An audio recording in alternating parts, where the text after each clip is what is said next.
আমার জন্মাষ্টমী স্পেশাল চালের নাড়ু, যেটা খুব সহজেই বানানো যায় এবং তাড়াতাড়ির মধ্যেও বানানো যায়। এটা আপনারা আপনাদের গোপালকে নিবেদন করতে পারেন। আশা করি আপনাদের ভালো লাগবে। চলুন তাহলে রেসিপিটা শুরু করি।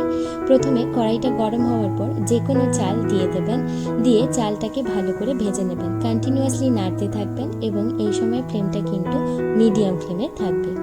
এবং চালটা ভালো করে ভাজা হয়ে গেলে চালটাকে নামিয়ে রাখবেন। হালকা ঠান্ডা হওয়ার পর মিক্সিতে গুঁড়ো করে নেবেন। গুঁড়োটা খুব একটা মিহি করে করবেন না, একটু গোটা গোটা থাকবে, এইভাবে করবেন। মিক্সিতেও করতে পারেন বা শিলনোড়াতেও বেটে নিতে পারেন। আর এর মাঝে আপনারা চ্যানেলটাও সাবস্ক্রাইব করে নেবেন। এরপর ওই কড়াইতেই গুড়টা দিয়ে দেব। গুড়টা দিয়ে গুড়টাতে সামান্য জল দেব, হাফ বাটির থেকেও কম জল দেব। দিয়ে গুড়টাকে ভালো করে পাক করে নেব। যখন গুড়টার মধ্যে চিটচিট ভাব এসে যাবে এবং গুড়টা থেকে বাবলস হয়ে আসবে, তখন সামান্য আদা গ্রেট করে দিয়ে দেব। আপনারা কুচি করেও দিতে পারেন। এতে নাড়ুর টেস্টটা খুব সুন্দর হয়।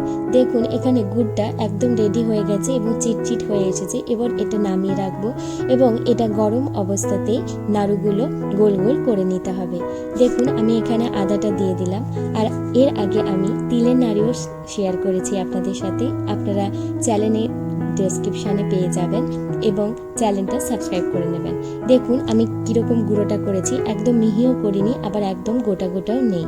এরপর এই গুড়টা এর ওপরে কিছুটা পরিমাণ গুঁড়োটা নিয়ে নেব, চালের গুঁড়োটা, এবং গুড়টা এর ওপরে দিয়ে যতটা লাগবে ততটা দেবেন। একসাথে পুরোটা দিয়ে দেবেন না, তাহলে এটা পাতলা হয়ে যেতে পারে, তখন গোল করা যাবে না। দেখুন আমি এখানে চামচ দিয়ে মাখিয়ে নিচ্ছি, যেহেতু গরম আছে এবং এই গরম অবস্থাতেই এটা করতে হবে। যখন একটু ভালো করে মাখানো হয়ে যাবে এবং হালকা সামান্য ঠান্ডা হয়ে আসবে, তখন হাত দিয়ে খুব ভালো করে মেখে নিতে হবে। দরকার হলে একটুখানি চালের গুঁড়ো মিক্স করতে পারেন, আর দরকার হলে গুঁড়ো মিক্স করতে পারেন। সেটা আপনাদের পরিমাণ মতো বুঝে করতে হবে। এরপর দেখুন আমি হাতটাকে ভালো করে ধুয়ে শুকনো করে নিয়ে গোল গোল করে হাতে প্রেস করে রেখে দিলেই তৈরি হয়ে যাচ্ছে গোল গোল চালের নাড়ু। আপনারা আপনাদের গোপালকে নিবেদন করবেন। আশা করি আপনাদের ভালো লাগবে। আর চ্যানেলটা সাবস্ক্রাইব করে নেবেন। আর রেসিপিটা ভালো লাগলে লাইক করতে ভুলবেন না। আমি পারো, আপনারা দেখছেন পারো রান্নাঘর। ভালো থাকবেন, সুস্থ থাকবেন, নতুন নতুন রান্না করতে থাকবেন।